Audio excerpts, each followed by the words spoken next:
My name's Kai, I'm 23, and I graduated from college last week. No valedictorian speech, no cap toss montage, just a walk across a stage with my name mispronounced, and a plastic folder pretending to be a degree. Still, I felt something close to pride. I survived 4 years of juggling jobs, loans, and professors, who barely remembered my face. I didn't expect balloons or a flash mob or even one of those cliché signs taped to the garage. But, I don't know, a hug maybe, a hot meal. Instead, I came home to an empty house and a cold rotisserie chicken dumped on the stove like it was evidence. No note, no "we're proud of you." Not even foil to keep it warm. Just that sad, shriveled bird staring at me like it knew the punchline of a joke I missed. And the kicker? The smell. Traces of burned-out sparklers and charcoal still hung in the air, leftovers from Leo's graduation bash 2 days earlier. Leo is my younger brother. He's 20, just barely scraped through trade school. They rented a DJ, hired a taco truck, and even had a custom photo booth with props. I saw it all on Instagram. Mom wore sequins. Dad grilled like it was the Olympics. I wasn't invited, again. You'd think I'd be used to it by now. Growing up, Leo was the sun, and the rest of us orbited him. Broken lamps? Leo didn't mean it. Bad grades? He was hands-on. Skip school? He needed a break. Meanwhile, I was the one reading in the back seat, fixing the Wi-Fi, and folding laundry that didn't belong to me. I was quiet. Too quiet, apparently. Self-sufficient, they called it. Like it was a compliment. Like I didn't need love, just electricity and snacks. So, yeah, when I walked in, saw that chicken, and nothing else, no text, no scribbled card, no way to go. I just stood there. My graduation day, and the only thing I had to unwrap was a crusty bird. An hour later, Mom came home laughing on the phone, keys jingling, her heels clicking like nothing was off. I asked, "So, no one wanted to do anything for my graduation?" She blinked like I'd spoken in Morse code, then waved her hand dismissively. "You're not really the celebration type, right?" Right, that's when it happened. Something inside me, something I'd been duct taping together for years, finally snapped loose. I didn't yell, didn't cry. I just walked to my room, zipped up the duffel I hadn't unpacked from school, and left. I checked into a tiny motor inn about 40 minutes away. It smelled like citrus cleaner and regret, but for once I could breathe. No noise, no pretending, just a twin bed and a lamp that buzzed faintly when I turned it on. Around midnight, my phone buzzed. One notification. A text from Aunt Rochelle. "What's going on? Everyone's freaking out." No context, no emoji, just that. I stared at it for a while. I knew what was happening. Mom probably spun it like I stormed off again. Like the time I went to the library to avoid Leo's surprise birthday karaoke and came back to a passive-aggressive note taped to my door. You can't just disappear whenever things get tough. Except this time, I wasn't disappearing. I was done being invisible. The next morning, I brewed hotel lobby coffee that tasted like wet cardboard and opened a blank Google Doc. Title: Things. They never knew I paid for Leo's cracked iPad screen, twice Dad's bounced car insurance, Mom's mystery dental bill from last spring's Spotify Premium Family Plan, my card Wi-Fi in my name, of course Netflix, Hulu, Disney Plus. You name it, I wasn't some martyr. I didn't do it for clout. I did it because it was easier than asking them to care. Because someone had to hold the roof up. They thought money came from autopay. They thought I was good with computers. They didn't know my savings was a graveyard of their unpaid dues. That night, I scheduled cancellations for everything, the phone plan, the subscriptions, even the electricity autopay. Not out of anger, just clarity. On the third day, the messages started flooding in. Leo, a string of question marks. Then, bro, why's the Wi-Fi out? Dad's text, cold and clipped. Heard you left. That's childish. We don't give up on family. Mom's was longer, performative, rambling. I'm sorry if you felt forgotten. We were just tired. You know how much we love you. If. That word. That measly little word that shoved the blame back in my lap like a hot potato. Later that evening, I pulled up my old work email. My supervisor from the tutoring center had once said, "If you ever need something full-time, I'll find a spot for you." So I typed, "Is that offer still open?" She replied in under an hour, "Yes. We've been hoping you'd reach out." The next morning, I turned off the family phone plan. Within minutes, chaos erupted. Leo messaged from a friend's phone, "Dude, my phone's dead. I need it for my job. Fix this." Mom called from some random landline, probably the neighbor's. "Kai, this isn't funny. Your brother's upset. Your father's confused. I'm worried." I didn't answer. Instead, I packed my bags, got in a rental, and drove to the new tutoring center 2 towns over. It was small, quiet, and smelled like fresh paint and potential. The manager gave me a tour, handed me a shiny new badge, and said, "Welcome home, funny." I had never heard that in my actual house. That night, back at the motel, I scrolled through the group chat. It was still active. "Leo, why is my gym playlist gone?" "Dad, this is getting out of hand." "Mom, we're just worried about you. Please stop being so dramatic." And then Rochelle again. So what exactly did we do? That one made me laugh. Not because it was funny, because it was textbook, pretending ignorance so they never have to admit guilt. I didn't reply.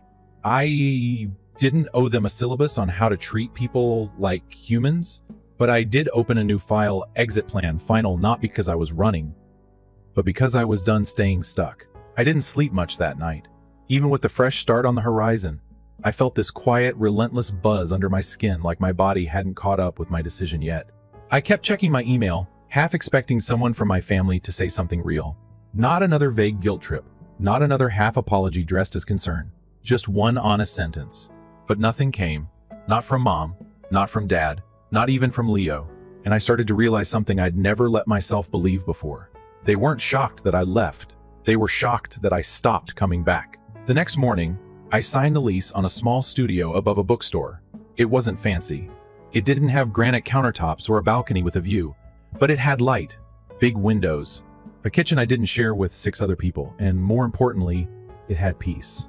I didn't need to flinch every time someone slammed a door or shouted down a hallway. I spent the rest of the day moving in. Nothing glamorous, just a mattress on the floor, a thrifted table, and a chipped mug that said "World's Okayest Human."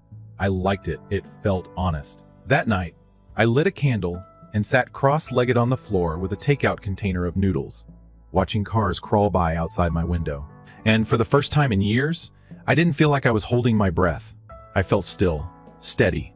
Then my phone buzzed again, one of the few things I hadn't powered off permanently.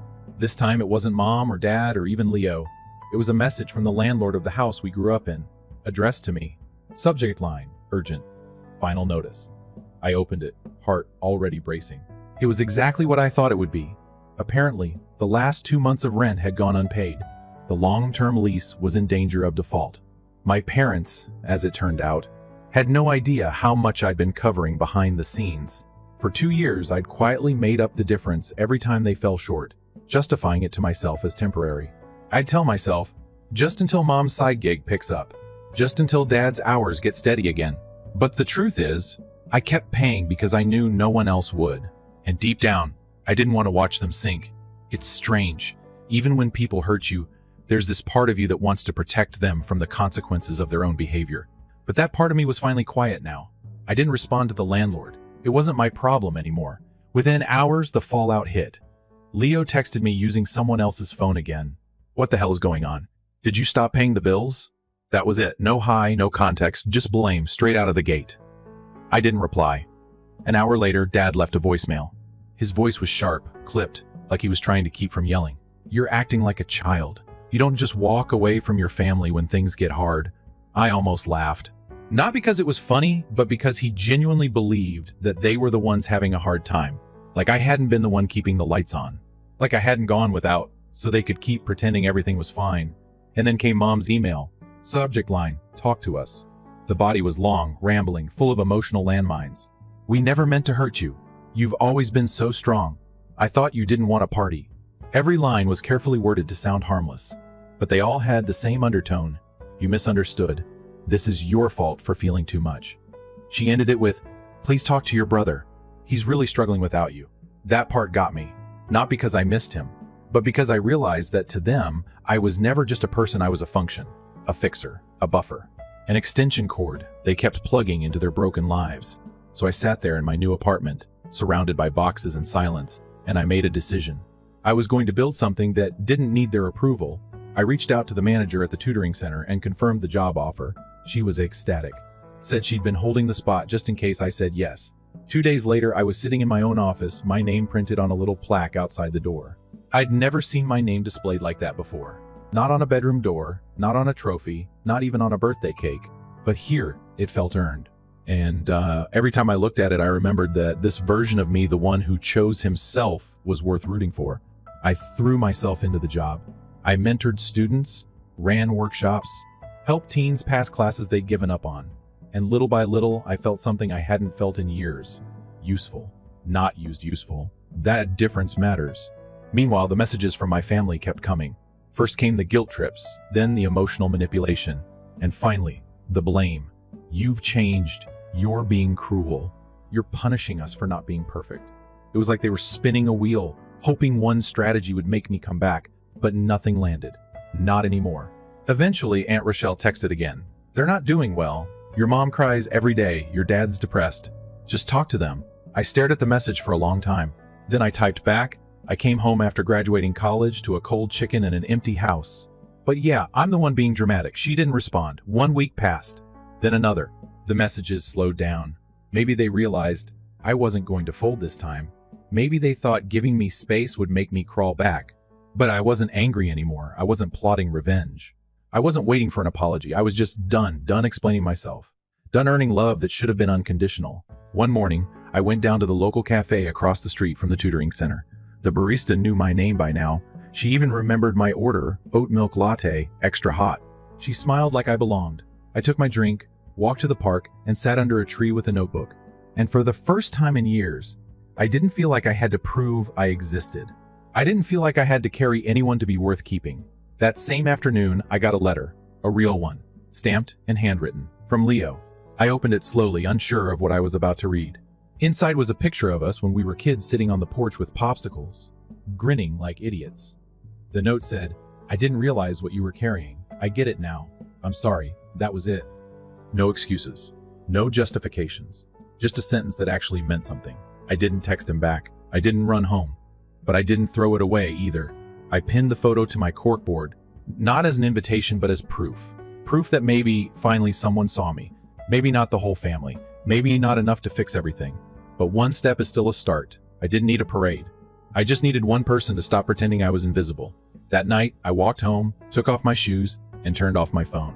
I made myself dinner, actual dinner, not fast food or cold leftovers, and lit a candle. Then I sat at my small kitchen table and looked around at everything I'd built, everything I'd saved, everything I'd walked away from and survived. And for the first time, I didn't feel like I was rebuilding. I felt like I was arriving. It had been a little over a month since I left, and the silence from my family had finally settled into something that didn't sting as much. It just existed. Like background noise I'd gotten used to ignoring. I had my routine now: work at the tutoring center, late night walks by the river, weekend brunches with a coworker named Elise, who had this way of making you feel like you'd known her forever, even if it had only been 3 weeks. My life was quiet, not empty. Simple, not small. But then it happened. A Saturday morning, just as I was walking out of the bookstore below my apartment, latte in one hand, reusable tote in the other, I saw her, my mom, standing by the bench near the bus stop like she just teleported out of my childhood. Her hair was pulled back in that familiar messy twist she wore when she was trying to look casual but was clearly unraveling. No makeup, dark circles. Same coat I remember her swearing she'd never get rid of. She looked tired, like the guilt had started aging her in slow motion. For a second, I thought about walking past her, pretending I didn't see. I had gotten good at that disengaging, protecting my peace. But something told me I needed to hear what she'd come to say. So I stopped a few feet away, not sitting, not smiling, just waiting. She looked up, surprised by how close I was, like she wasn't ready to actually face me even though she'd clearly come all this way. "Hi," she said. It hung in the air like a question. I nodded. She fidgeted with her bag strap, eyes flicking to my coffee cup, like even that was some kind of barrier between us. "I didn't know where else to find you.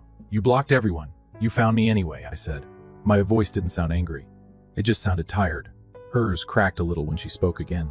"I didn't come to fight. I need you to understand that we didn't mean to hurt you." I blinked. That line again. We didn't mean to. The soft dodge that turns real pain into an accident. I stayed quiet, giving her space to continue. She took a breath, the kind you take before jumping into cold water. "Leo's been struggling. He says he's sorry. We all do. We just didn't realize what we were doing. You've always been so independent. We thought you were okay." That word again. Independent. A compliment that always felt like a brush off. I gave a half shrug. "You thought I was fine, so you made me invisible. That's not the same thing." Her face tightened. "That's not fair, isn't it?" I asked. "I graduated college with no one there, not even a meal. You threw Leo a backyard festival with drone footage. And when I walked in the door with my diploma, all I got was a cold chicken and a shrug. It wasn't on purpose, she insisted. You never asked for anything. And when I did, I raised my eyebrows. You told me I was starting drama, or being difficult, or that Leo needed it more. Every time. She opened her mouth, then closed it again. I could see the realization in her eyes. Not that she agreed, just that she didn't have a comeback. I didn't want to drag it out, so I said what I'd been carrying in my chest like a stone for years. I stopped showing up because I got tired of proving I was worth being noticed. I kept thinking if I did enough, gave enough, fixed enough, maybe someone would say thank you. Maybe someone would show up for me. But all I ever got was expectation without acknowledgement. Her eyes welled up then. And for a second, I wondered if this would finally be it, the real apology, the reckoning. But instead, she said something that almost made me laugh. We just didn't know you were keeping score. That was it. Not sorry. Not we failed you. Just a subtle accusation that I had the nerve to remember. I stepped back. It's not a scorecard, Mom. It's a pattern. And I finally decided to stop pretending it was normal.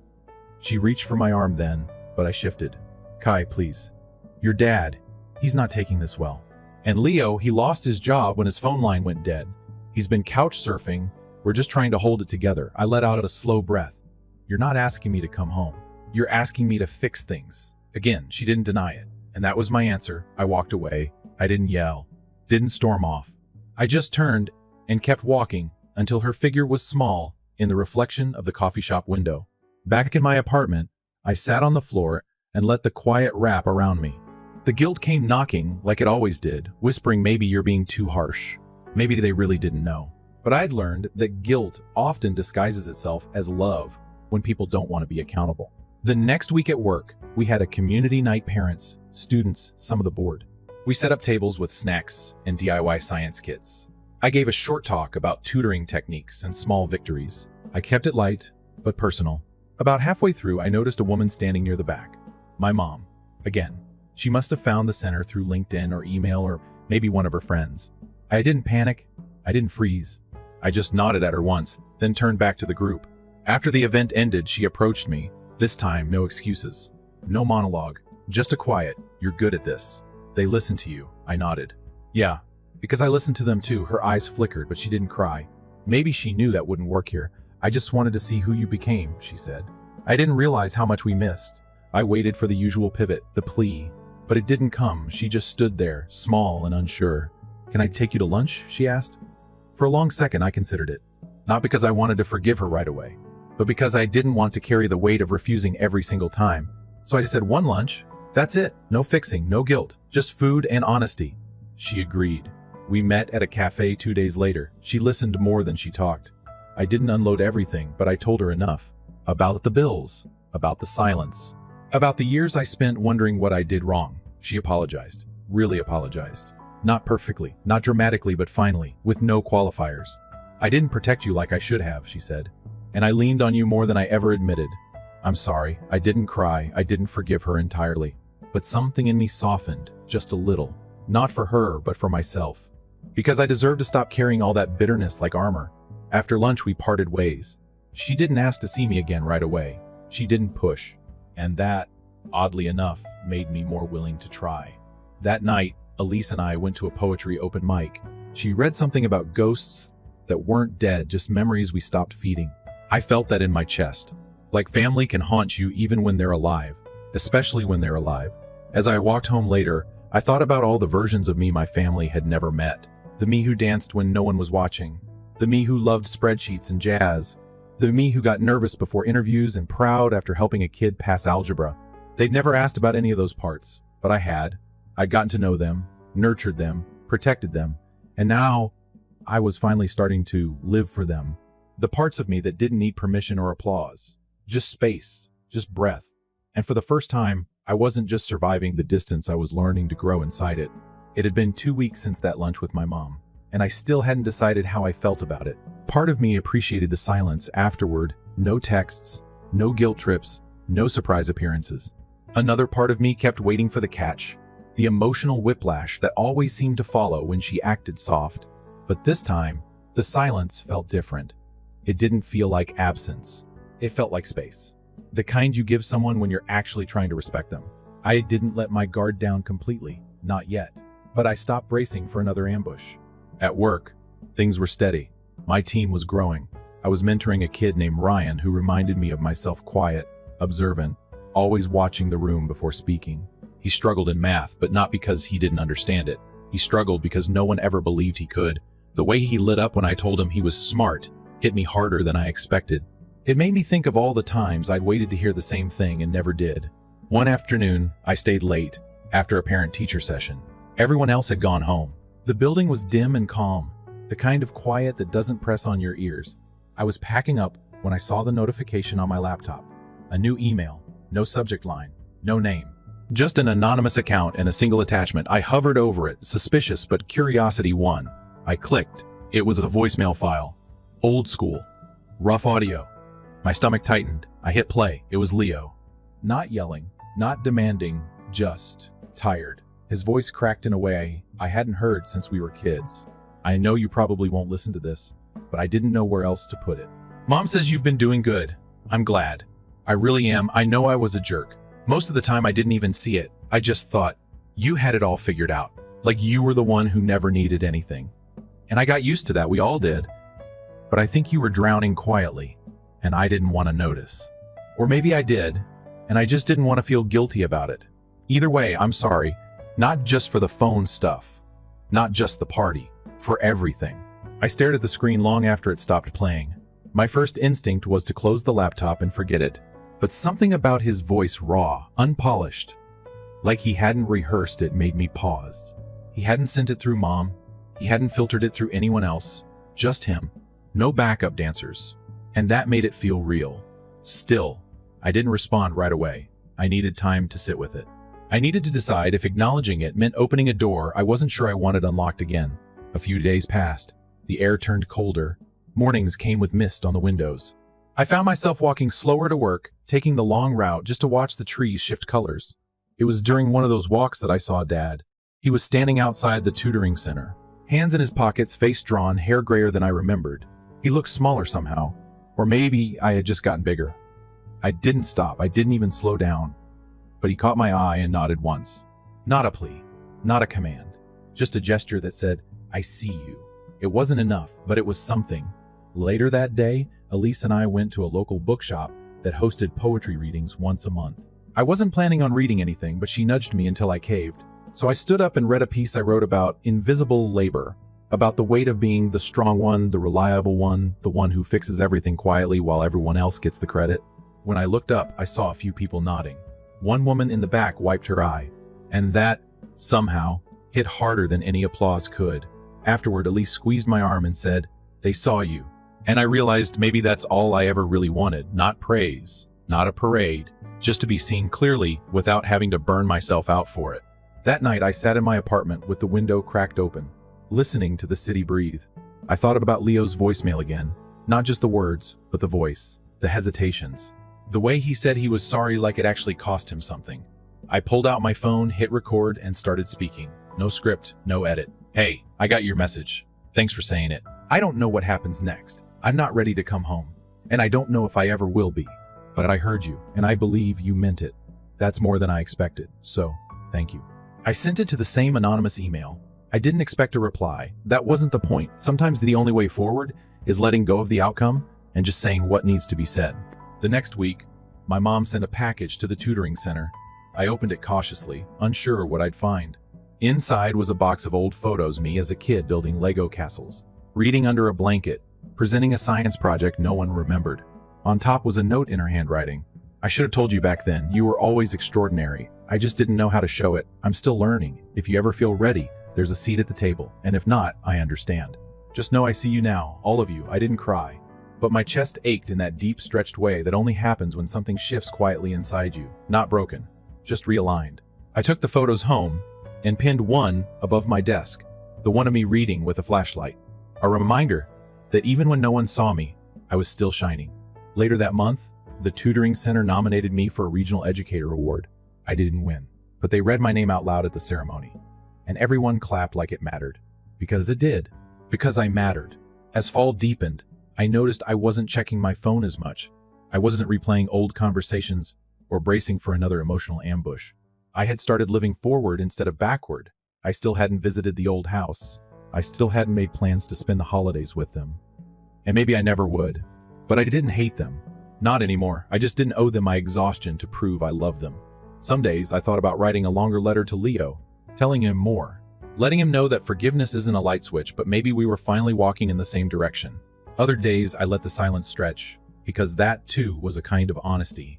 I wasn't rushing to heal things that took years to break. Healing wasn't a sprint. It was a slow walk back to yourself, step by step, and I was finally making progress. Winter settled into the city like a quiet agreement. The kind you didn't argue with, just accepted. The streets grew softer with frost. The wind sharper but less aggressive. I'd started layering up earlier, drinking my coffee slower, walking home a little faster once the sun ducked behind the buildings. Life had settled into something stable. Not perfect, but functional. I knew the routines, recognized the regulars at the bookstore, started keeping a small jar of wrapped candy on my desk at work. Little things. Markers that I was putting down roots even when I hadn't planned to. Then one Friday, just as I was locking up my office, Elise handed me an envelope. No stamp, no return address. Just my name on the front in my father's handwriting. I hadn't seen it in months, but I recognized the clean slant immediately. My first instinct was to set it aside, pretend it didn't exist. But I didn't. I stood by the coat rack and opened it carefully, like it might contain something that could fall apart in my hands. Inside was a single sheet of paper and a short message. Your mother is planning something. I know you may not want to come, but you should know, this time, it's about you. That was it. No date, no address, just a quiet invitation wrapped in uncertainty. I folded the paper back and slid it into my bag. I didn't mention it to anyone, not even Elise. I wanted to sit with it first. I needed to decide what kind of closure I actually wanted, or if I wanted any at all. That weekend, I went back to the river trail I used to walk when I first moved. The air was sharp, breath visible, footsteps muffled by fallen leaves. I sat on a bench and stared at the water until the chill reached my bones. I thought about all the versions of myself. I'd tried to be the good son, the smart one, the quiet provider, then the one who walked away, then the one who stayed away, and now maybe the one they wanted back, at least for a day. I wasn't sure which one felt real anymore. Monday came and went. No follow-up message, no pressure. But on Tuesday morning, a text from Leo came through, short and cautious. Mom's putting something together. She says, it's not a trap, says it's just a dinner. No surprises, just us. If you're up for it. I stared at it for a long time before typing back. Who's us? The reply came quick. Just immediate family. No speeches, no guests, no pressure. Just a meal. You don't even have to stay if it's weird. It sounded like him. No fluff, just the facts. I didn't say yes, not right away. I told him I'd think about it. Then I spent the next 2 days doing just that thinking, not spiraling, not rehearsing arguments. Just quietly weighing whether revisiting the table that never saved me was worth it. On Thursday night, I sat on my couch, plate of stir-fry in my lap, TV on mute, and stared at the invitation again. Not the letter. The moment. The fork in the road that had somehow found me even when I'd walked miles away from it. And in that stillness, I realized something important. I wasn't the same person who left. I wasn't desperate to be heard or validated anymore. I didn't need an apology to prove I was right. I didn't need a performance. But maybe, just maybe, I was curious enough to see what had changed, if anything. So I replied to Leo, I'll come, but I'm not promising anything beyond that. He sent a thumbs up emoji. Simple, respectful. Saturday rolled in slow and gray. The kind of day where the sky hovered heavy, like it hadn't decided yet whether to rain or just keep everyone guessing. I dressed plain, nothing flashy. Black sweater, jeans, clean sneakers, neutral armor. The house looked mostly the same from the outside. Trimmed bushes, peeling mailbox. The porch light still flickered even though I'd fixed it 3 times over the years. I knocked instead of walking in. My mom opened the door like she'd been standing behind it for a while, waiting. Hi, she said. Her voice was soft. I nodded. Hey. She stepped aside, didn't reach for a hug, didn't overcompensate. That alone was progress. The table was set, not fancy, just familiar. 3 plates. Real napkins. My seat was the same one I'd always had, but it didn't feel like a trap. It felt tentative. Leo sat across from me, eyes a little red, like maybe he'd had a rough night, or maybe he was just as unsure as I was. My dad was already seated, back straight, face unreadable. For a while, no one said anything. We just ate. Chicken and rice, salad on the side, nothing overcooked. Midway through the meal, my mom said, I didn't plan this to make anything right. I just wanted to feed you, and not as a metaphor. Just food. No expectations. I looked at her for a moment and nodded once. Thanks. Leo spoke next. Not dramatic, just steady. I messed up, a lot. But I don't want us to stay stuck there. I didn't respond, but I didn't pull away either. My dad was last. He cleared his throat. I wasn't a good listener. Still learning how. That's all I've got. It wasn't an apology exactly, but it wasn't denial either. That counted for something. After dinner, I helped clear the table without being asked. Old habits die slow. My mom handed me a dish towel and said, "We know it's going to take time. We just hope we get the chance." I didn't make promises, but I didn't walk out mid-sentence either. I dried the plates, put them away, and when I left, I said goodnight instead of goodbye. On the drive back to my apartment, I didn't cry. I didn't feel hollow. I felt quiet in a new way, like I had finally stopped needing their approval to measure my worth. The dinner didn't erase anything, it didn't rewrite the past, but it didn't wound me either, and that alone was new. When I got home, I sat by the window with a cup of tea and looked out over the city lights. I thought about that table, about how I used to sit there waiting for someone to notice me, and now I realized I didn't need the seat anymore. But choosing to sit there just once, on my own terms, that was power. Real, grounded power. Not the loud kind. Not revenge, just peace. Earned and chosen. I went to bed that night without checking my phone, without overthinking every word that had been said. I slept through the night, and when I woke up the next morning, I didn't feel like I had returned to something. I felt like I had visited, observed, and walked away holding nothing heavy. Just space. Just breath. And maybe, finally, the ability to move on without dragging every old hurt behind me. Weeks passed after the dinner, and nothing dramatic happened. There were no sudden emotional reckonings, no overnight healing, no grand speeches about moving forward, just a handful of texts from Leo Short, steady, no pressure. A check-in here, a shared memory there. Mom sent a photo once of a sunset from the back porch with no caption, and Dad didn't reach out again, which somehow felt more respectful than silence soaked in guilt. They were adjusting, slowly, to this new version of me. The one that didn't bend just because they leaned. The one that didn't collapse the second they remembered I existed. And I was adjusting too, not forgiving because I was told to, not forgetting for the sake of peace, but choosing what stayed with me and what I could finally set down. Work stayed steady.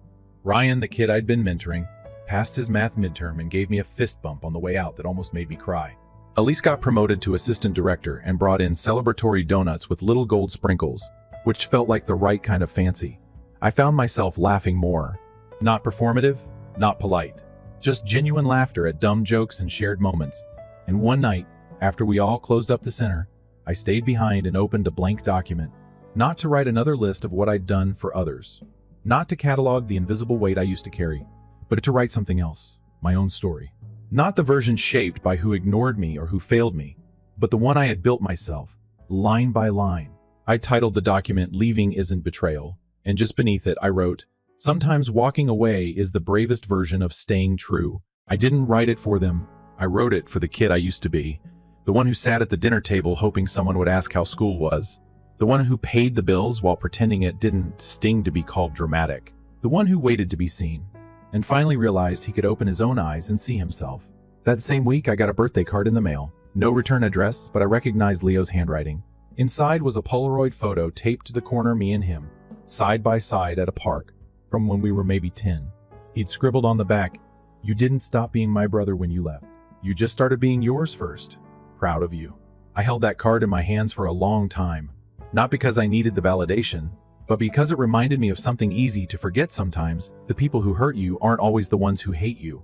Sometimes they're just lost in their own expectations. And sometimes they learn, slowly, clumsily. But they try.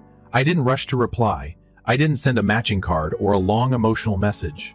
I took a photo of the view from my apartment window at sunset, the light stretching across the rooftops like a soft promise, and texted it to him with no words. A simple gesture, like a quiet knock instead of a demand. He replied with a heart emoji. That was enough. Around that same time, the center hosted a regional conference. I was asked to give a keynote talk. Nothing fancy, just 10 minutes on student development and the impact of mentorship. I stood on stage, palms a little sweaty, voice steady, and told them about Ryan. About how it takes one person, just one, to tell a kid they're not broken, just buried.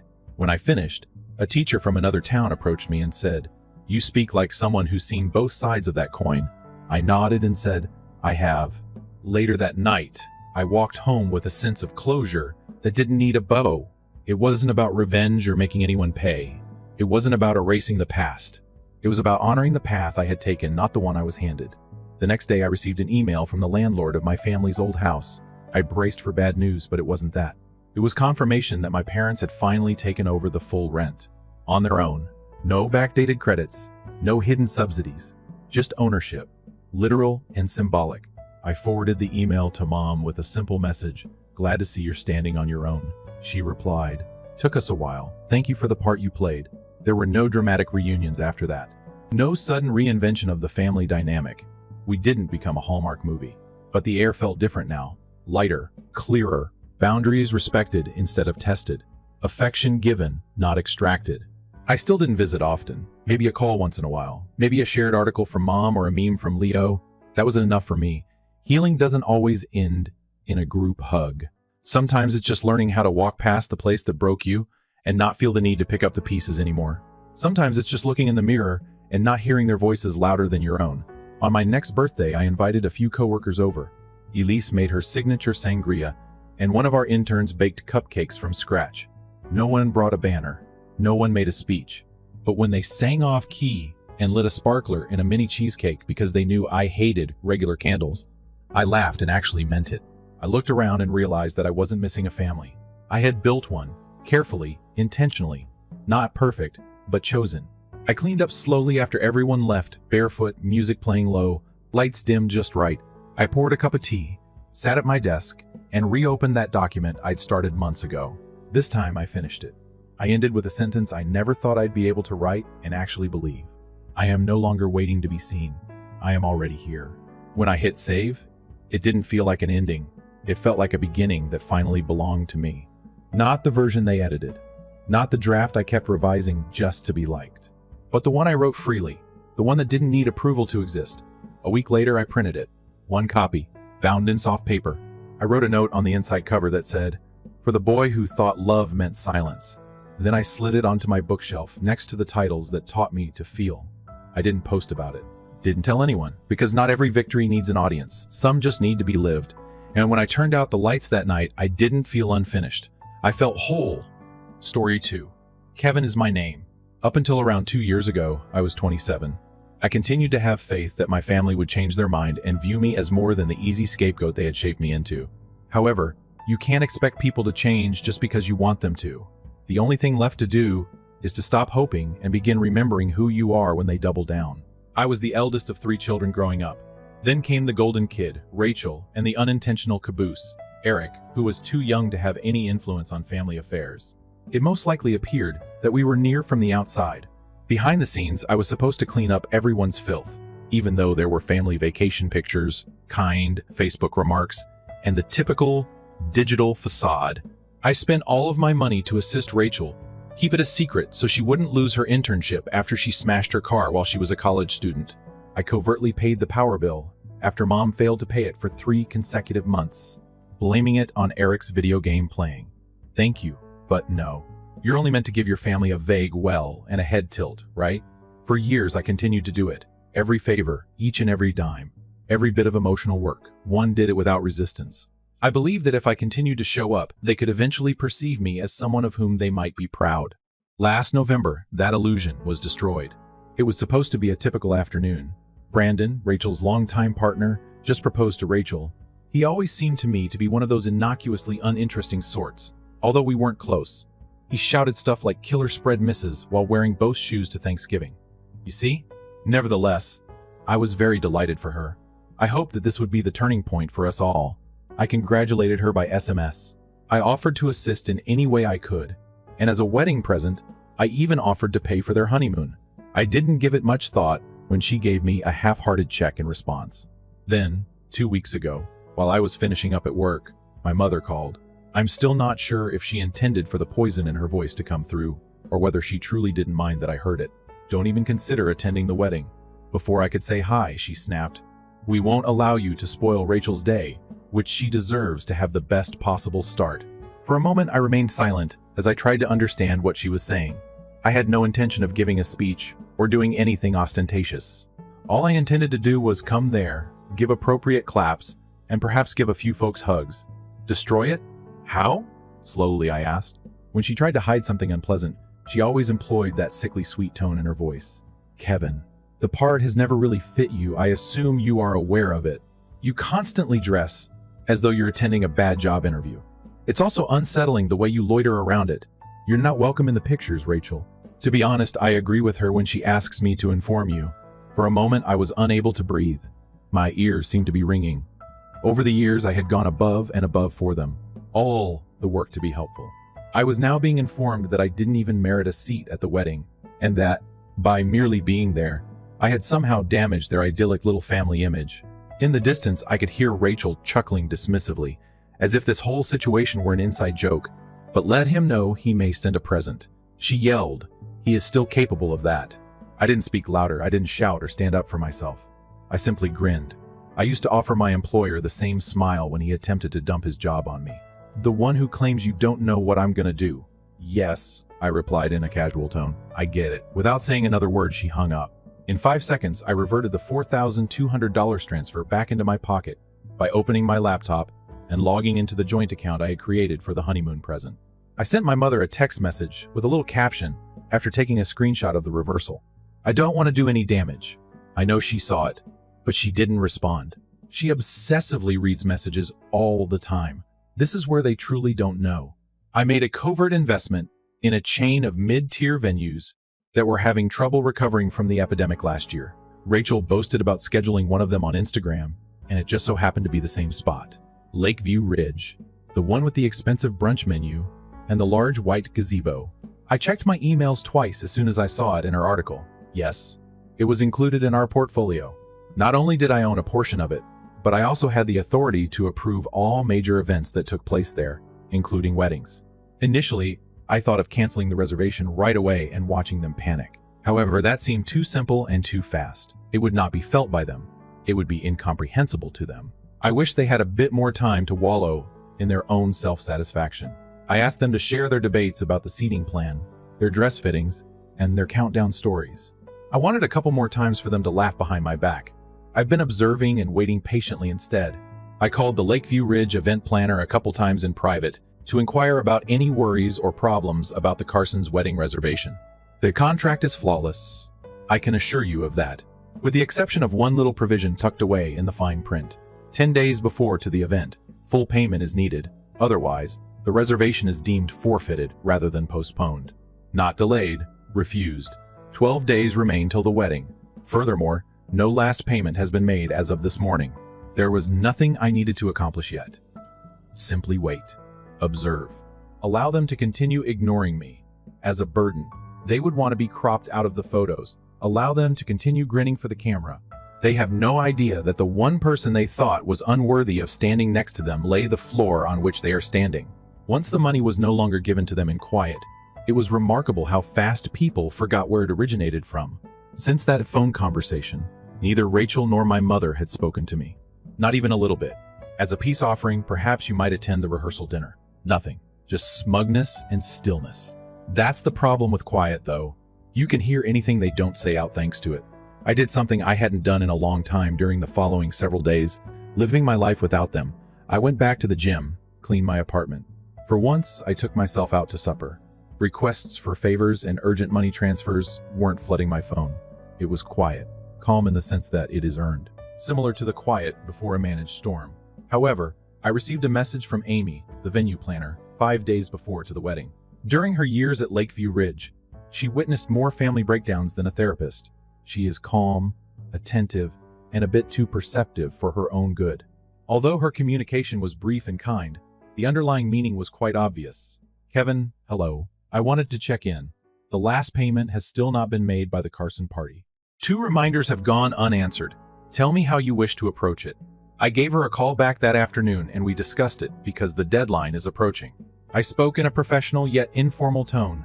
According to our policy, the reservation will be deemed void if payment is not received by the due date. Simply abide by the terms of the contract. Amy paused. Are you certain? They're actually relying on this after all. There is discussion of releasing doves during the vows, and there are about 15 vendors planned to perform a live string quartet. I gave a little smile. Classy. Doves. She chuckled softly. All right. In 2 days, I will adhere to procedural deadlines. I could have alerted them now. I could have sent Rachel a straightforward text message saying, hey, just so you know, your payments are late. However, I didn't, since they explicitly said that I wasn't family. Not significant enough to appear in a picture. Too insignificant to merit a chair. Not much more than a walking wallet. At that point, I made the decision not to become involved. I was going to let the inevitable fallout from their negligence take care of everything. I took the day off work and treated myself to a nice breakfast on the morning of the deadline. Eggs, coffee, bacon that is extra crispy. Around lunchtime, I checked my email. Nothing at all.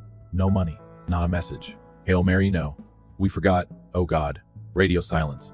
At 7:18 p.m. that evening, Amy entered the reservation as canceled in our system. I didn't recognize the number that called me.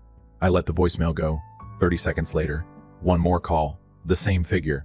At last, I picked up. Hello, is this Kevin? It's Teresa. Rachel's wedding is being planned by me. I almost burst out laughing. It was, of course. Yes, I replied in a neutral tone. We're merely attempting to resolve a small venue issue. I am aware that the final payment was unsuccessful due to a system malfunction of some sort. We wanted to make sure everything is still on schedule for Saturday, even if it's likely an issue with our account.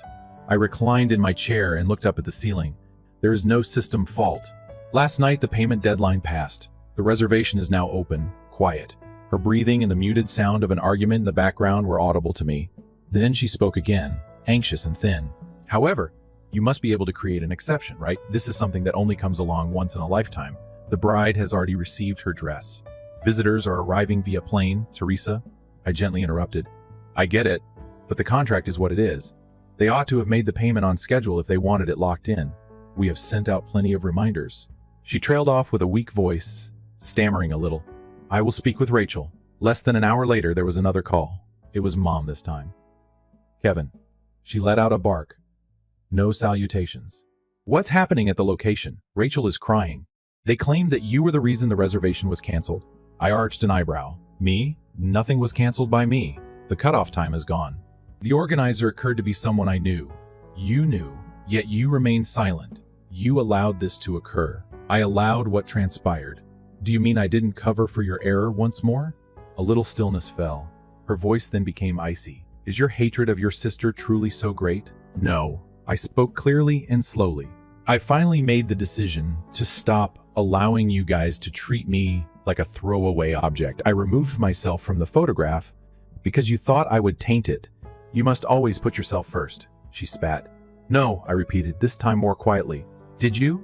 The moment you decided I wasn't worthy of a cheer at your ideal wedding, you turned it all around on me. I'm just doing as you say. That evening, she hung up without saying anything more. Rachel sent me a text. No salutations. No emoticons. Only this. Really, you couldn't have forewarned us. Then a moment later, whoa, you're a resentful young guy. I didn't respond. I didn't have to because I had complete control over the following step. The location was no longer there. There was no basis for their ideal wedding. They were still unaware of how far down this rabbit hole was, and vendors were leaving while many remained in cages. Because I was sitting on a little secret as they were frantically trying to find a last-minute venue. The worst, they believed, had already occurred. They were unaware that I was not finished yet. Not even close. I woke up the next morning to 3 missed calls and a dozen fresh texts. 1 from Brandon, 2 from Rachel. The texts varied from guilt trips that were barely disguised. Kevin, this is still family. Regardless of the fate of outright insults. It's unbelievable how petty you are. You would ruin the wedding of your own sister. I went through them all. Coffee. Went through without responding. They were unaware of the full extent of it. You see, Rachel and Brandon had been promoting their wedding like it was a royal occasion for the last year. Engagement pictures in the manner of magazines. A personalized webpage including a countdown. 4 gentle champagne hues make up the color scheme. The venue was the complete brand, not simply a lovely setting. Every one of their posts on the internet included Lakeview Ridge as the background, their board on Pinterest. There was even a watercolor drawing of a gazebo on the RSVP envelopes. They constructed their carefully constructed dream using borrowed funds and the kindness of others, including me. They hadn't disclosed to anyone that I was covering the honeymoon expenses. They accepted the cash, grinned for Instagram, and pretended that Brandon had simply made it up. The worst thing? They made me proud. The ugly brother obviously didn't match the idea, even though I really wanted them to start off beautifully. And now the clock was running out, 4 days remained. They were frantically looking for a new location, and I was familiar with the inside workings of that process. At so short notice, nothing good was available, certainly not one that could hold the amount of visitors they were anticipating. Everything would need to be redone, including their ceremony setup and floral arrangements, even if they managed to find a backup. What's the actual kicker? They boasted about the unique deal they secured at Lakeview Ridge for months. They were unaware that I had instructed Amy, the organizer, to give them that rate. Without the embarrassment, I wanted to give it as a gift. That pricing was gone now that the reservation was null and invalid. Even if they were able to reschedule, it would cost them twice as much if we allowed them to return. That afternoon, I received another call, this one from Brandon. Kevin, hello. Listen, I wanted to make things clear, even though I know there has been some tension. Man to man. I remained silent and allowed him to twist. He cleared his throat. Look, this wedding has really upset Rachel. She finds great meaning in it to us both. I'm confident we can come up with a solution. As if you're connected at the location. We could return to Brandon if you pull a few strings. Calmly, I asked if you were aware that I was covering the cost of your honeymoon. He remained silent for a moment. What? The honeymoon? You two posted about a resort package that included a private chef and a villa. I was that person. $4,200. 2 months ago, I sent it. Yes, I was unaware of that. You didn't, of course. Your fiancé didn't want you to, so I said. I'd ruined the pictures, she said. That I was not welcome there. Thus, I reclaimed the honeymoon. And you want me to intervene and save the wedding now? One more pause. When he realized he hadn't completed the homework, I pictured him sitting there and looking at the wall like a child. I'm not attempting to pick a side. His voice became quieter as he spoke. However, I don't think you realize how anxious Rachel is. It's her day. It nearly made me chuckle. Oh, I see. I simply don't give a damn anymore. Click. Amy sent me an email 3 hours later with an update on Carson's in the subject line. I took it open. To put it briefly, Rachel had contacted the venue in tears, saying that the cancellation had caught her off guard and that it was unjust and very unethical. She insisted on having a direct conversation with the owner. Amy inquired if I would like a personal response. Not yet, I informed her. Instead, I did something better. I logged into the venue's website backend and added a small update to their homepage. Please note Lakeview Ridge is proud to host a private corporate event on April 27th. No wedding bookings will be honored on this date. That was their wedding day. I didn't use their names. I didn't have to. Anyone looking for a last-minute rebooking would see it. Every other venue in the neighborhood would believe we were booked solid. I had just gently switched out the lights on every backup plan they had that night. My aunt messaged me and Claire texted, "Hi, honey. Can we talk?" Rachel is inconsolable. Your mother is inconsolable. I looked at it for a long time, I said. I'd spoil her picture, she said. That was taken seriously by me. I was left on read by her. The group conversation exploded the following morning. Not theirs. Screenshots were sent to me by my cousin. I know that my mother was upset and blamed Mercury in retrograde, Amy and myself. She went on a tirade about how she went out of her way to include me and how this wasn't how family treated one another. Rachel added a brilliant comment. Since high school, he has been envious. I was always aware that he would somehow make it about his jealousy. That word struck like a silk-wrapped fist and slap. What is the object of jealousy? The well-chosen spotlight. Fake praises and whispered betrayals were her constant companions. I had worked silently as they posed for photos, building all I possessed. I provided without expecting praise. It seems that I was resentful that I had not allowed them to burn me alive again. So I decided. I told Amy to reply right away after forwarding everything to her. Informed them that after considering the circumstances, the owner rejected the rebooking request. Then I grabbed the phone and called someone else. Carter, a buddy of mine, has a posh catering business in the heart of town. I owed him a favor. I requested a small item from him for Saturday, not much, just a little business luncheon, 10 individuals. The same day, at the same moment, same location. He chuckled. Would you like me to reserve the venue for their wedding day? Don't just reserve it. I requested pictures, Instagram, the process. Mark the location, the occasion. Make it appear to be the year's greatest catered event. He remained silent for a moment. Is this what you're doing, Kevin? I grinned. I won't attend the wedding since they requested me not to. However, that didn't mean I wouldn't make an impression. The fresh air that brides long for arrived on Saturday. No clouds to be seen. With the lake at Lakeview Ridge, still reflecting like glass and soft sunshine filtered through early spring leaves, The white gazebo shone against a background of blossoming cherry trees. It was lovely, ideal, and completely different from what Rachel had anticipated. I wanted to enjoy every moment, so I got up early that morning rather than because I had to. To feel a bit sharper, I spent my time taking a shower, making a wonderful cup of coffee, and even ironing my shirt that I didn't wear. After that, I saw the mayhem develop in real time, while sitting at the window with my phone in hand. Rachel's college roommate, a distant relative, posted the first post, a bewildered selfie taken in her car. Is the location closed? I just arrived, and the gate is unanswered. Let me know whether I'm the only one who didn't receive a notification about the cancellation. I sat down, reloaded the computer, and watched the bridesmaids in full makeup standing with their arms crossed outside the gate that was shut, the guys in rented tuxedos walking next to parked cars, and a flower girl dozing off in someone's back seat with her tiara falling off. No one had been informed. One hadn't anticipated that section. I assumed my mother or Rachel would have repaired the harm, send out a bulk text at the very least. However, they were so certain that everything would be okay. Of course, I would intervene at the last minute to save them without even alerting their visitors. The entitlement became paralyzing. The post that made me laugh aloud then appeared. Today, Lakeview Ridge is throwing a lovely luncheon by the lake for a special team. To celebrate major victories, nothing beats a little sunshine, fresh air, and delicious cuisine. Hashtag a private gathering. Hashtag is fully booked. Hashtag luxury for businesses. There is a champagne pyramid in the background, 3 long tables covered with white crystal glasses, and servers wearing black vests. Rachel's unique floral arch, which was used for our luncheon's dessert bar, was barely noticeable yet memorable. Carter's crew reversed the sign she had painted, "Forever Starts Here," by an Etsy artisan, and lettered it to read, "Success starts here." I would have loved to see her face at noon. Amy gave me a call. I picked it up right away. "Kevin," she murmured, hardly holding back her laughter, "the side fence is being attempted to be climbed by our guests." I chuckled. "Tell me that's a joke, please." "Not at all. Inside, one of the groom's guys claims to know someone. I informed them that security has been alerted and that the property is under private reservation. The doves are brought by them." "Yes, indeed. Crate and 2 handlers. They appear to be rather perplexed as they sit on the curb." I laughed once more. This time, more slowly. "Amy, you've been incredible." "Really? For this, I owe you a great deal." She said, "You owe me nothing. I haven't worked a better Saturday shift in years than this one." The inevitable happened at 2:41 p.m. My mother called. I let it to ring. Then my aunt, Brandon, Rachel, and finally myself. I didn't respond to any of them.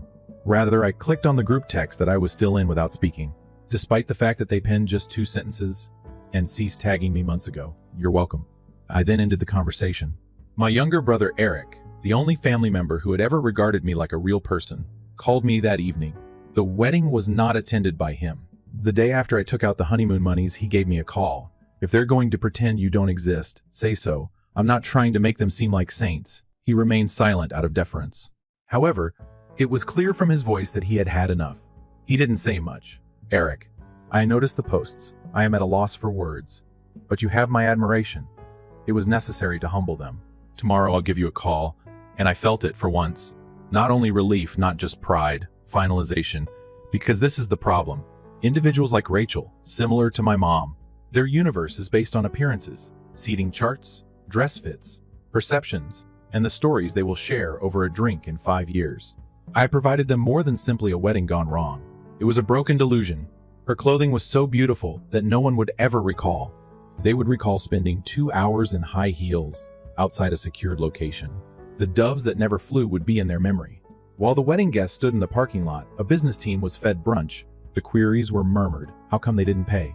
Did they not have assistance? After a while, someone might bring up the possibility that Rachel wasn't the victim. Perhaps the siblings she attempted to silence had just had enough. My mother arrived at my door 2 days later. She didn't knock. She beat. After a minute of waiting, I carefully opened it. She seemed worn out. She had creases around her eyes where her mascara had faded. Her tone remained strong despite her bent stance and crumpled coat. "Do you believe you have proven anything?" she inquired. "No," I responded coolly. "I am certain that I did. Your sister was embarrassed by you. She caught my attention for a long time. I was humiliated by her. For years you did too. You simply assumed I would continue to take it. That I would always arrive, tidy up, and be silent. No more." She took a step forward as if to argue. as if she had planned a speech. I didn't allow her any room, though. I purchased the space. The honeymoon was paid for by me. When no one else stood by this family, I did. You were brought up with an eye for aesthetics. Thus, you were able to raise her this time. She was shaking as she stood there. She said nothing else, though. You can see that I'm not upset, I concluded. I am at liberty. Nothing on a registry would be a nicer present than that. I then closed the door. After a month, there were 2. They didn't get back to me. I now go out to eat twice a week with Eric. We discussed work regarding life. At times, we even chuckled over the year's biggest wedding fiasco. People who had attended the event had sent me a few subtle messages congratulating me, but they didn't exactly explain what they were congratulating me on. And it was sufficient. A procession wasn't necessary for me. I didn't require a time in the spotlight. I was at ease. I was in charge. I also had a family that I picked, rather than one that attempted to exclude me from their ideal. For the first time in years. I then took the frame and set it on fire. Story 3. Adam is my name. I recently received my medical degree last month, and I'm 28 years old. No, I was at the top of my class. As I stood there in my gown and hat holding my diploma, I should have felt like I was on top of the world. Instead, I was staring out at the VIP seats I had booked for my family. 12 cushioned seats with name cards in gold letters. All I could see were vacant chairs. None of them appeared. Nor my younger sister, nor my mother, and not my stepfather. Not even my aunt, Kathy, who vowed fervently that she would not miss it. It's funny how everything ended up becoming a Bahamas Carnival cruise. Allow me to explain. I was not raised in a household that values academic achievement. You were either trying too hard or making everyone else feel stupid if you brought home consecutive A's. That was the mindset. Nobody likes to show off, my mother used to remark. Adam, I had a flawless report card when I got home. Mr. Smarty Pants, all right. Do you now believe that you are superior than us? When I mentioned my desire to become a doctor in the future. It wasn't just her either. I used to joke with my stepdad Gary, who I swear to pride myself on being the loudest person in any room with the least amount of conversation. Any man who is incapable of changing his own oil is not someone I trust. He considered medicine to be book stuff. Additionally, books were meant for those who couldn't cope with the actual world. I didn't care though. I was obstinate. As if my life depended on it, I studied. I didn't anticipate a grand entrance or anything when I was accepted to medical school on a scholarship. However, I did believe that they may be proud. Rather, my mother questioned me why I didn't follow in the footsteps of her friend's daughter and become a nurse. It's shorter. Do you continue to wear scrubs? I tried, though. I continued to invite them to significant events over the years, including as the match day residency, clerkship, coat ceremony, and interviews. Flights were either excessively costly or the same each time. That week, we have a lot going on. Or you are aware of Gary's feelings toward large cities. After a time, I stopped pressing. My younger sister, the only person who didn't appear completely jaded, would sometimes give me the thumbs up or radio silence when I gave updates through the family group chat. Graduation, however, was meant to be different. It was more than just me. It was the result. 8 years of relentless work. I missed funerals and birthdays, worked nights, and studied throughout the holidays. I couldn't afford petrol and rent, so I slept in my car more times than I'd like to confess. I thus made the decision to fully commit when I received my residency offer at a renowned hospital and learned that I would be making a speech during the ceremony. I used $12,000 off my personal funds to book a hotel room close to school with a view of the lake, and to purchase first-class tickets for my parents and Gary, reservations for a catered supper, personalized programs that include their names under the distinguished guests section. I even had centerpieces made by a florist using my mother's favorite hues. When she saw my name in the program, I saw her crying. I pictured her expressing her pride to me. Perhaps for the first time since I became an adult, I contacted to confirm their flights the day before the event. No response. My phone flashed up while I was rehearsing my speech for the 100th time that evening, but I didn't send any texts. My mother's message arrived first. We're not coming, Adam. It sounds awful to watch you pretend to be a doctor.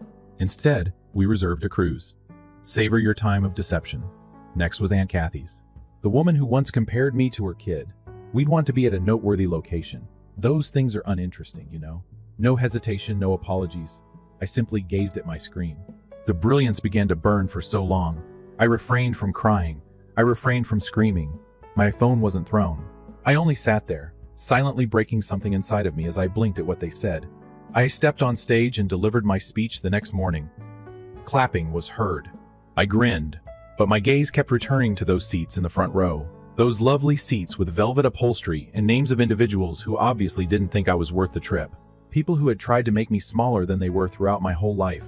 I shook hands, signed programs, and hugged friends and teachers who support me more than they realized later that night, after the post-graduation supper and picture opportunities. I entered my suite, shut the door, and at last allowed myself to feel it. Not only was I hurt, but I also felt betrayed, humiliated, and ached, knowing that I had given my family this amazing time for free. They also tossed it into the sea. The texts were not answered by me. 2 days later, my mom left a casual message stating, "I hope it went well, but I didn't return the phone. Provide pictures if you can." Rather, the first made 2 choices. I started by having a second ceremonial copy of my diploma printed by the university. For it, I purchased a sleek black frame. I shipped it, along with a printed 8x10 photo, to my mother's address after wrapping it in gold paper. 12 of the vacant chairs were arranged in a perfect line beneath a banner that said, "Reserved for Dr. Atama's family." Second, I changed something else that none of them would have anticipated. However, I will address it, because my phone began vibrating frantically approximately 3 hours after that gift arrived at my mom's place. Voicemails, messages, and calls. Gary simply remarked, "Child, you're being dramatic. This is so petty," muttered one of my hats. However, it was my mother's voicemail, the one in which she was crying so much that her words were stifled. I paused at it. "Please, Adam," she pleaded. "I had no idea that would cause you such pain. I assumed you were aware that we were only kidding. Give me a call, please. Please." I didn't hear the entire voicemail. Around the midway point, when she stated that we didn't believe it would matter that much, I stopped, and it was sufficient. I learned everything I needed to know in that one sentence, which was so naive and horribly contemptuous. They were still unable to grasp it. They didn't. I didn't give her a call back. None of them got a response from me. Rather, I switched off my phone and sat silently at my kitchen table, looking over the printed picture I had taken right before the ceremony.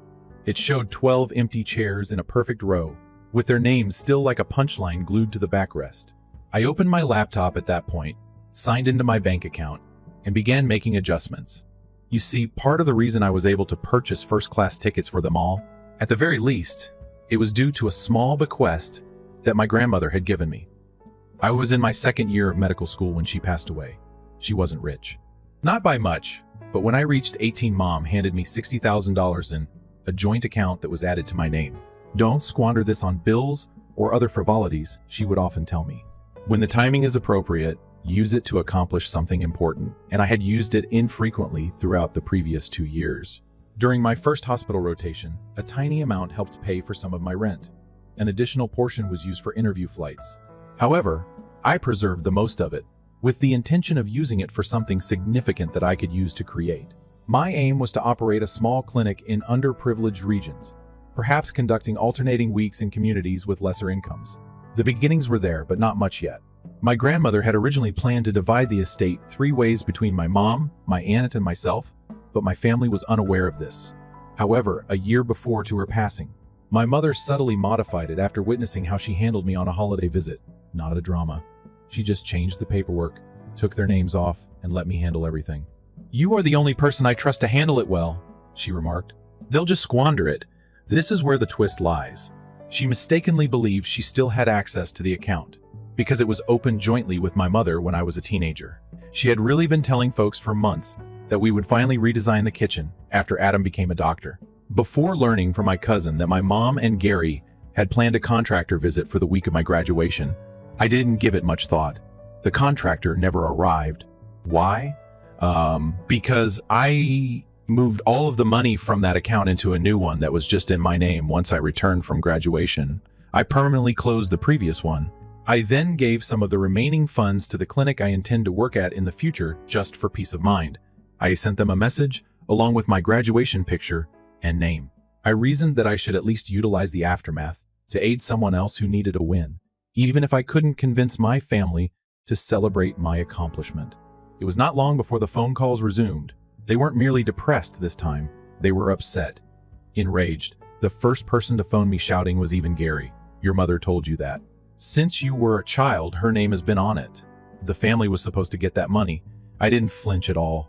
I responded, "You're correct. The family was the intended recipient.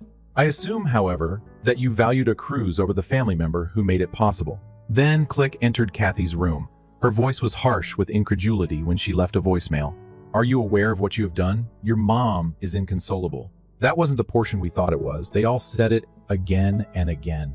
We didn't consider. That's right. They failed to think. Not about what it was like to be alone myself at my life's most significant event. Not about the hundreds of dollars I spent to make an occasion memorable, only to have them laugh it off as if I were a child dressing up. The years I spent earning it, and the pride I should have felt for the little kid myself, who still longed to hear someone say, "We're proud of you," were not taken into consideration. Rather, I heard quiet, then derision, then entitlement-encased disappointment. Therefore, no, I didn't feel bad about closing the door.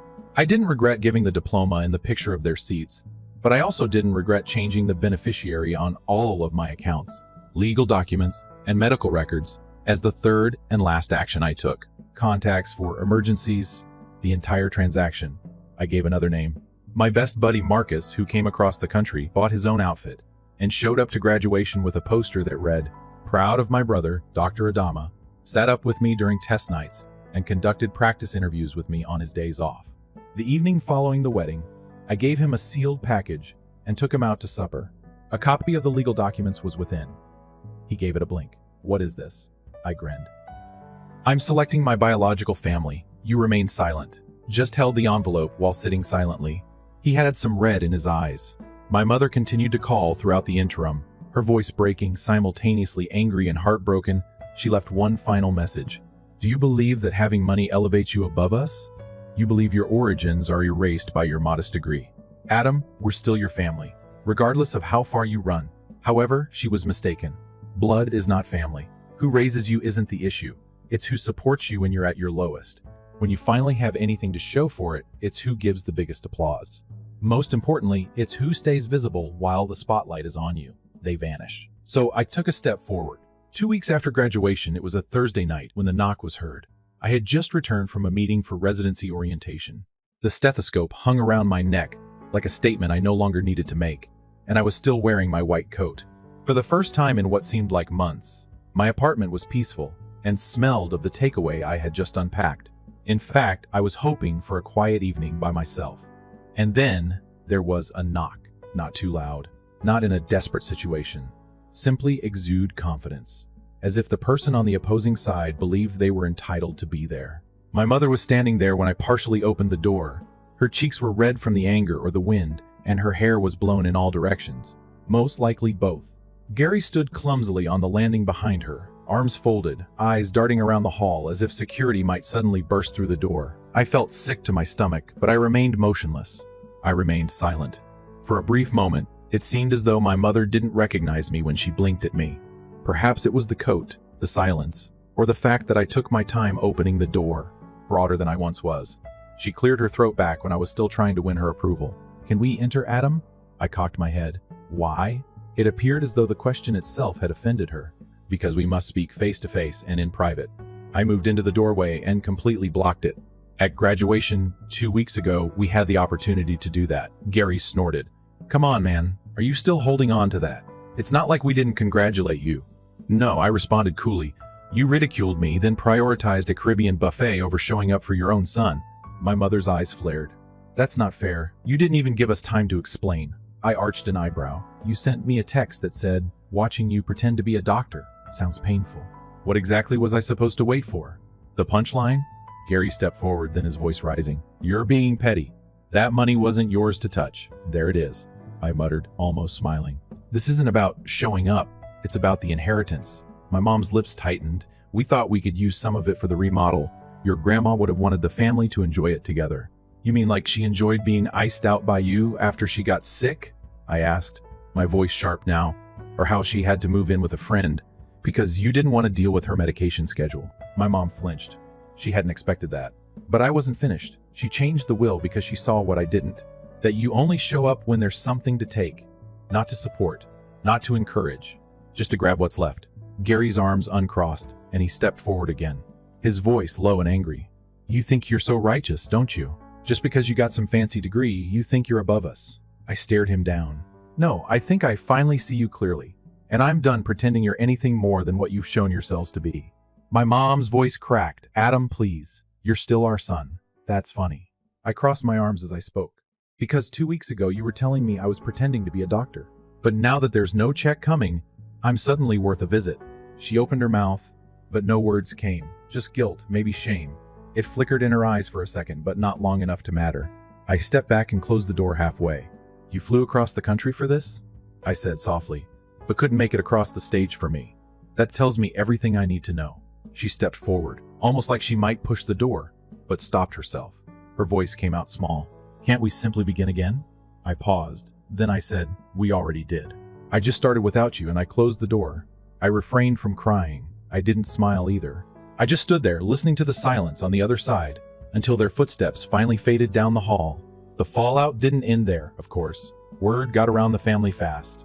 My aunt told her sisters, who told their husbands, who told my cousins. Some call me a genius, others call me cruel. My cousin Drew texted me, you did what we all wish we had the guts to do. But not everyone was on my side. There were group discussions I was deleted from Facebook postings.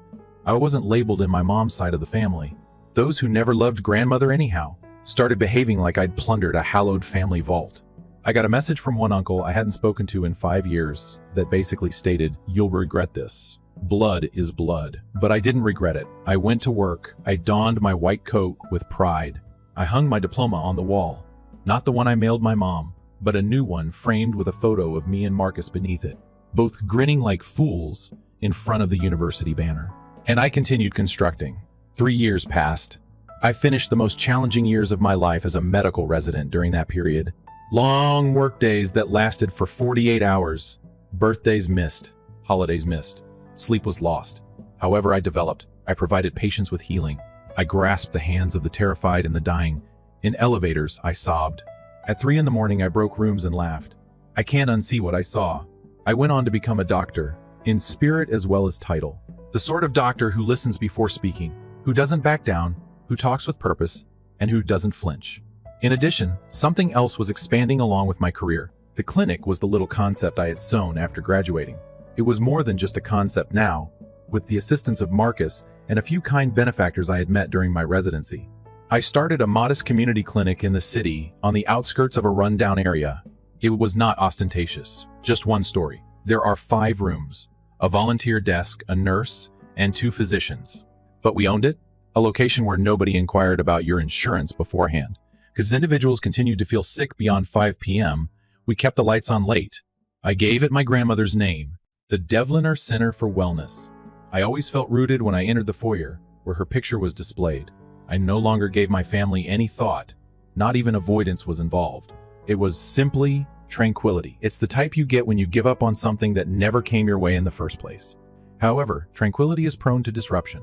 The email arrived in late October. Subject: Reunion of the family. Uncle Rich is 75 years old.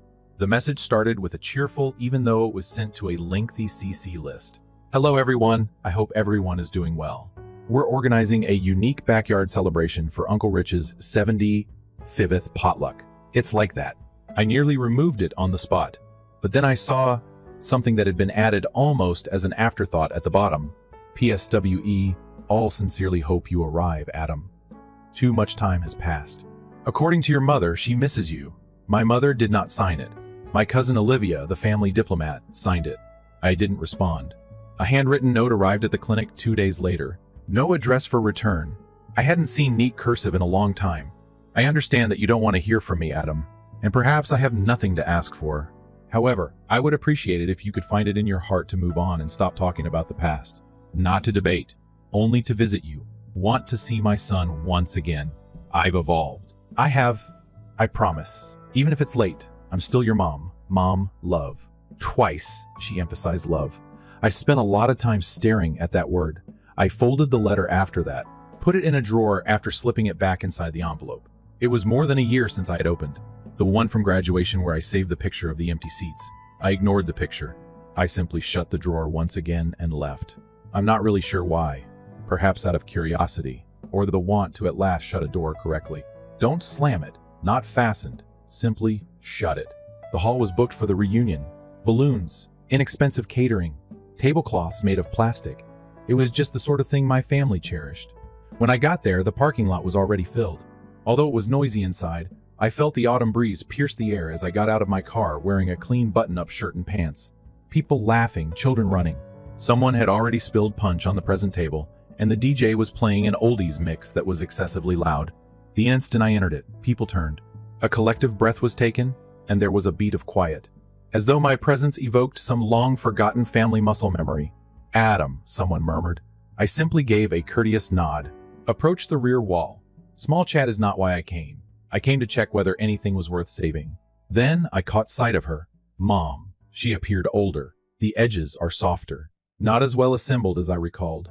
She had silver streaks in her hair and was wearing a dress that didn't fit her well over a pale blue cardigan. She looked directly into my eyes as if she was worried that I may disappear. She breathed. "Adam, hello," I said. She stepped forward. "Did you come?" "Yes, I did." She burst into tears like if she had been suppressing them for 3 years. I was unsure if you would even read the letter. I believed I waited for something beyond guilt, for an apology and for ownership. She grabbed for my hand instead. "You've been much missed." I take a slow step back.